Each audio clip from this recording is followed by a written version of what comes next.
September ಆರಂಭದಲ್ಲೇ ತನ್ನದೇ ರಾಶಿಗೆ ಶುಕ್ರ ಮಿಥುನ ಸೇರಿ ಈ 5 ರಾಶಿಯವರಿಗೆ ಕೋಟ್ಯಾಧಿಪತಿ ಯೋಗ.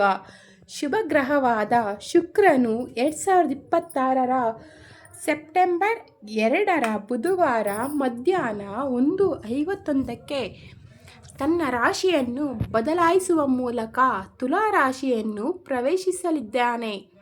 ತುಲಾ ರಾಶಿಯು ಶುಕ್ರನ ರಾಶಿ ಆಗಿರುವುದು, ಹಾಗಾಗಿ ಶುಕ್ರನ ಈ ರಾಶಿ ಬದಲಾವಣೆಯಿಂದಾಗಿ ಮಾಲವ್ಯ ರಾಜಯೋಗದ ನಿರ್ಮಾಣವು ಕೂಡ ಆಗಲಿದೆ. ಆದ್ದರಿಂದ ಯಾವ 5 ರಾಶಿಗೆ ಸೇರಿದ ಜನರ ಸಂಪತ್ತು ಮತ್ತು ಹೆಚ್ಚಿನ ಶುಭ ಫಲಗಳನ್ನು ಪಡೆಯಲಿದ್ದಾರೆ ಎಂದು ಇಲ್ಲಿ ತಿಳಿಯೋಣ. ಜ್ಯೋತಿಷ್ಯ ಶಾಸ್ತ್ರದಲ್ಲಿ ಶುಕ್ರ ಗ್ರಹವನ್ನು ಶುಭ ಗ್ರಹಗಳಲ್ಲಿ ಒಂದು ಎಂದು ಹೇಳಲಾಗುತ್ತದೆ. ಈ ಶುಕ್ರ ಗ್ರಹವು ಸೆಪ್ಟೆಂಬರ್ 2 ತುಲಾ ರಾಶಿಯಲ್ಲಿ ತನ್ನ ಸಂಚಾರವನ್ನು ಆರಂಭಿಸುವುದು. ಇದರ ನಂತರ ನವೆಂಬರ್ 6 ಇದೇ ರಾಶಿಯಲ್ಲಿ ತನ್ನ ಚಲನೆಯನ್ನು ಮುಂದುವರಿಸಲಿದೆ. ಇದರ ನಂತರ ಕನ್ಯಾ ರಾಶಿಯನ್ನು ಪ್ರವೇಶಿಸುವುದು. ಹಾಗಾಗಿ ಶುಕ್ರ ಗ್ರಹದ ಈ ರಾಶಿ ಬದಲಾವಣೆಯ ಸಂದರ್ಭದಲ್ಲಿ ಕೆಲವು ರಾಶಿಗಳಿಗೆ ಸೇರಿದ ಜನರಿಗೆ ಅಪಾರ ಲಾಭ ದೊರಕುವುದು. ಶುಕ್ರ ಗ್ರಹವು ತುಲಾ ರಾಶಿಯಲ್ಲಿ ತನ್ನ ಚಲನೆಯನ್ನು ಆರಂಭಿಸುವ ಮೂಲಕ ಕೆಲವು ರಾಶಿಯವರಿಗೆ ಸಾಕಷ್ಟು ಶುಭವಾಗಲಿದೆ. ಹಾಗೆ ಸುಖ, ಸಮೃದ್ಧಿ, ಧನ ಸಂಪತ್ತು, ಆಕರ್ಷಣೆ ಮತ್ತು ಐಷಾರಾಮಿ ಜೀವನವೂ ಕೂಡ ಲಭಿಸುವ ಸಾಧ್ಯತೆ ಹೆಚ್ಚಾಗಿರುವುದು. ಹಾಗಾಗಿ ಶುಕ್ರನ ರಾಶಿ ಬದಲಾವಣೆಯಿಂದಾಗಿ ಯಾವ 5 ಲಕ್ಕಿ ರಾಶಿಗಳಿಗೆ ಅದೃಷ್ಟವೋ ಪ್ರತಿ ಹೆಜ್ಜೆಯಲ್ಲಿ ದೊರಕಲಿದೆ ಎಂಬುದರ ಬಗ್ಗೆ ಇಲ್ಲಿದೆ ನೋಡಿ ಸಂಪೂರ್ಣ ಮಾಹಿತಿ. ಯಾರೆಲ್ಲ ಈ ವಿಡಿಯೋ ನೋಡ್ತಿದ್ದೀರಾ ದಯವಿಟ್ಟು ಸಬ್ಸ್ಕ್ರೈಬ್ ಮಾಡಿ, ಸಪೋರ್ಟ್ ಮಾಡಿ, ವಿಡಿಯೋನ ಕೊನೆ ತನಕ ನೋಡಿ. ಯಾವ ರಾಶಿ ಅಂತ ಮೊದಲನೇದಾಗಿ ನೋಡಿ. ಮೊದಲನೇದಾಗಿ ಮೇಷರಾಶಿ. ಮೇಷರಾಶಿಗೆ ಸೇರಿದ ಜನರಿಗೆ ಶುಭ ಗ್ರಹವಾದ ಶುಕ್ರನು ತನ್ನ ರಾಶಿಯನ್ನು ಬದಲಾಯಿಸುವ ಮೂಲಕ ನಿಮ್ಮ ಕುಟುಂಬ ಜೀವನಕ್ಕೆ ಸಂಬಂಧಿಸಿದಂತೆ ಈ ಸಮಯವು ಬಹಳ ಉತ್ತಮವಾಗಿರುವುದು. ಶುಕ್ರ ಗ್ರಹವಾದ ವಿಶೇಷ ಅನುಗ್ರಹದಿಂದಾಗಿ ಮೇಷರಾಶಿಗೆ ಸೇರಿದ ಜನರ ಜೀವನದಲ್ಲಿ ಅತ್ಯಂತ ಹೆಚ್ಚಿನ ಮಾಧುರ್ಯ ನೆಲೆಸುವುದು. ಇದರೊಂದಿಗೆ ಮೇಷರಾಶಿಗೆ ಸೇರಿದ ಜನರ ಅಪೂರ್ಣ ಕೆಲಸಗಳು ಇದ್ದರೆ ಅವುಗಳೆಲ್ಲವೂ ಈ ಸಂದರ್ಭದಲ್ಲಿ ಯಶಸ್ವಿಯಾಗಿ ಪೂರ್ಣಗೊಳ್ಳುವ ಸಾಧ್ಯತೆ ಹೆಚ್ಚಾಗಿರುವುದು. ಹಾಗೆ ಮೇಷರಾಶಿಗೆ ಸೇರಿದ ಜನರ ಆರ್ಥಿಕ ಸ್ಥಿತಿ ಈ ಅವಧಿಯಲ್ಲಿ ಬಹಳಷ್ಟು ಸುಧಾರಿಸುವುದು. ಎರಡನೇದಾಗಿ ಮಿಥುನ ರಾಶಿ. ಶುಕ್ರ ಗ್ರಹವು ತನ್ನ ರಾಶಿಯನ್ನು ಬದಲಾಯಿಸುವ ಮೂಲಕ ಮಿಥುನ ರಾಶಿಗೆ ಸೇರಿದ ಜನರಿಗೆ ಈ ಸಮಯವು ಬಹಳ ಉತ್ತಮವಾಗಿರುವುದು. ಹಾಗೆ ಮಿಥುನ ರಾಶಿಗೆ ಸೇರಿದ ಜನರು ಶುಕ್ರನ ಅನುಗ್ರಹದಿಂದಾಗಿ ತಮ್ಮ ಆರ್ಥಿಕ ಸ್ಥಿತಿಯಲ್ಲಿ ಸಾಕಷ್ಟು ಸುಧಾರಣೆಯನ್ನು ಈ ಅವಧಿಯಲ್ಲಿ ಹೊಂದಲು ಸಾಧ್ಯವಾಗುವುದು.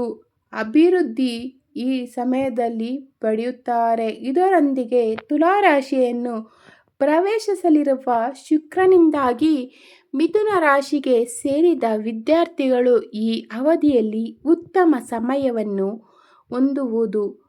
ಜೊತೆಗೆ ಈ ರಾಶಿಗೆ ಸೇರಿದ ವಿದ್ಯಾರ್ಥಿಗಳು ಓದಿನಲ್ಲಿ ಉತ್ತಮ ಫಲಿತಾಂಶಗಳನ್ನು ಪಡೆಯಲು ಸಾಧ್ಯವಾಗುವುದು. ಮುಂದಿನ ರಾಶಿ ಯಾವುದು ಅಂದರೆ ತುಲಾ ರಾಶಿ. ತುಲಾ ರಾಶಿಗೆ ಸೇರಿದ ಜನರಿಗೆ ಶುಕ್ರ ಗ್ರಹವು ತನ್ನ ರಾಶಿಯನ್ನು ಬದಲಾಯಿಸುವ ಮೂಲಕ ನಿಮ್ಮದೇ ರಾಶಿಯಲ್ಲಿ ತನ್ನ ಚಲನೆಯನ್ನು ಪ್ರಾರಂಭಿಸಲಿದೆ. ಹಾಗಾಗಿ ತುಲಾ ರಾಶಿಗೆ ಸೇರಿದ ಜನರಿಗೆ ಶುಕ್ರ ಗ್ರಹದ ವಿಶೇಷ ಅನುಗ್ರಹದಿಂದಾಗಿ ಅಪಾರ ಲಾಭದಾಯಕವಾದ ಫಲಿತಾಂಶ ಈ ಸಮಯದಲ್ಲಿ ದೊರಕುವ ಯೋಗ ಕೂಡಿಬರಲಿದೆ. ಜೊತೆಗೆ ನೀವೊಂದು ಕೊಂಡಂತಹ ಎಲ್ಲ ಕೆಲಸಗಳು ಯಶಸ್ವಿಯಾಗಿ ಸಮೃದ್ಧಿಯಾಗಿ ಪೂರ್ಣಗೊಳ್ಳುವ ಸಾಧ್ಯತೆಯೂ ಹೆಚ್ಚಾಗಿರುವುದು ಮತ್ತು ಅಭಿವೃದ್ಧಿ ಕಾಣುತ್ತೀರಿ. ಹಾಗೆ ಶುಕ್ರ ಗ್ರಹದ ಆಶೀರ್ವಾದದಿಂದಾಗಿ ತುಲಾರಾಶಿಗೆ ಸೇರಿದ ಜನರು ಈ ಅವಧಿಯಲ್ಲಿ ಹೆಚ್ಚಿನ ಶುಭ ಫಲಗಳನ್ನು ಪಡೆಯುವ ಯೋಗ ನಿರ್ಮಾಣಗೊಳ್ಳುವುದು. ಹಾಗಾಗಿ ಶುಕ್ರನ ಪ್ರಭಾವದಿಂದಾಗಿ ತುಲಾರಾಶಿಗೆ ಸೇರಿದ ಜನರು ಈ ಸಂದರ್ಭದಲ್ಲಿ ಆರ್ಥಿಕ ಲಾಭ, ವೃತ್ತಿ ಜೀವನದಲ್ಲಿ ಪ್ರಗತಿ ಮತ್ತು ಜ್ಞಾನದಲ್ಲಿ ವೃದ್ಧಿಯನ್ನು ಹೊಂದುವ ಯೋಗವು ಲಭಿಸುವುದು. 4ನೇದಾಗಿ ಧನಸ್ಸು ರಾಶಿ. ಧನಸ್ಸು ರಾಶಿಗೆ ಸೇರಿದ ಜನರಿಗೆ ಇದೇ ಸೆಪ್ಟೆಂಬರ್ ತಿಂಗಳಿನಲ್ಲಿ ಶುಕ್ರನ ಅಪಾರ ಅನುಗ್ರಹದ ಪ್ರಾಪ್ತಿಯಾಗುವುದು. ಹಾಗಾಗಿ ಈ ಸಂದರ್ಭದಲ್ಲಿ ನಿಮ್ಮ ಆದಾಯವು ಬಹಳಷ್ಟು ವೃದ್ಧಿಯಾಗಲಿದೆ. ಜೊತೆಗೆ ಧನುಸ್ಸು ರಾಶಿಗೆ ಸೇರಿದ ಜನರು ಶುಕ್ರನ ರಾಶಿ ಬದಲಾವಣೆಯಿಂದಾಗಿ ಅದ್ಭುತವಾದ ಲಾಭವನ್ನು ಗಳಿಸುವ ಯೋಗ ನಿರ್ಮಾಣಗೊಳ್ಳುವುದು.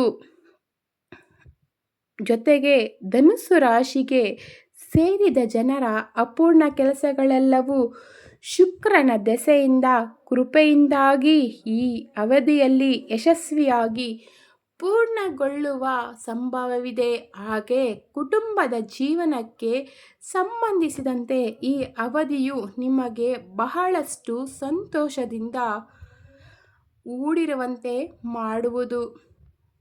ಇದರೊಂದಿಗೆ ಧನಸ್ಸು ರಾಶಿಗೆ ಸೇರಿದ ಜನರಿಗೆ ಜೀವನದಲ್ಲಿ ಅಪಾರ ನೆಮ್ಮದಿಯ ಈ ಸಮಯದಲ್ಲಿ ಕಾಣಬಹುದು ದೊರಕುವ ಯೋಗವೂ ಕೂಡ ಲಭಿಸುವುದು. ಜೀವನದಲ್ಲಿ ಯಶಸ್ಸನ್ನು ಈ ಸಮಯದಲ್ಲಿ ಕಾಣಬಹುದು. 4ನೇ ರಾಶಿ ಕುಂಭರಾಶಿ. ಶುಭ ಗ್ರಹವಾದ ಶುಕ್ರನು ತುಲಾರಾಶಿಯಲ್ಲಿ ತನ್ನ ಚಲನೆಯನ್ನು ಪ್ರಾರಂಭಿಸುವ ಮೂಲಕ ಕುಂಭರಾಶಿಗೆ ಸೇರಿದ ಜನರಿಗೆ ಅಪಾರ ಪ್ರಯೋಜನಗಳು ಈ ಸಂದರ್ಭದಲ್ಲಿ ದೊರಕಲಿವೆ. ಹಾಗೆ ಅದೃಷ್ಟದ ಸಂಪೂರ್ಣ ಬೆಂಬಲ ಪ್ರತಿಯೊಂದು ಹೆಜ್ಜೆಯಲ್ಲಿಯೂ ದೊರಕಲಿದೆ. ಜೊತೆಗೆ ಶುಕ್ರನ ವಿಶೇಷ ಅನುಗ್ರಹವು ನಿಮ್ಮ ರಾಶಿಯ ಮೇಲೆ ಇರುವುದರಿಂದ ನಿಮಗೆ ಧನ ಸಂಪತ್ತಿಗೆ ಸಂಬಂಧಿಸಿದಂತೆ ಅತ್ಯಂತ ಹೆಚ್ಚಿನ ಲಾಭವು ಈ ಸಂದರ್ಭದಲ್ಲಿ ಲಭಿಸುವುದು. ಉತ್ತಮ ಅಭಿವೃದ್ಧಿ ಕಾಣುತ್ತೀರಿ.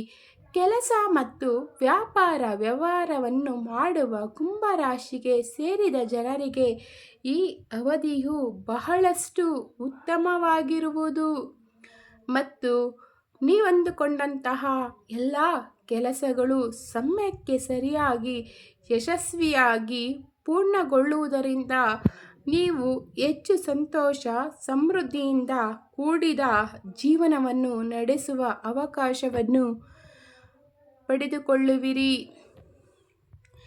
ಸೂಚನೆ: ಇಲ್ಲಿ ನೀಡಲಾದ ಎಲ್ಲ ಜ್ಯೋತಿಷ್ಯ ಮಾಹಿತಿ ಮತ್ತು ಪರಿಹಾರಗಳು ಜ್ಯೋತಿಷ್ಯ ಮತ್ತು ಧಾರ್ಮಿಕ ನಂಬಿಕೆಗಳ ಆಧಾರದ ಮೇಲೆ ನೀಡಲ್ಪಟ್ಟಿವೆ. ಇದರ ಕುರಿತು ಯಾವುದೇ ವೈಜ್ಞಾನಿಕ ಸಾಕ್ಷ್ಯಗಳಿಲ್ಲ.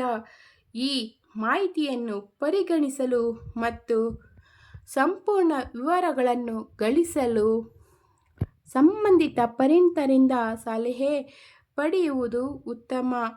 ಈ ವಿಡಿಯೋ ಇಷ್ಟವಾದರೆ ಲೈಕ್ ಮಾಡಿ, ಶೇರ್ ಮಾಡಿ, ಸಬ್ಸ್ಕ್ರೈಬ್ ಮಾಡೋದನ್ನು ದಯವಿಟ್ಟು ಮರಿಬೇಡಿ.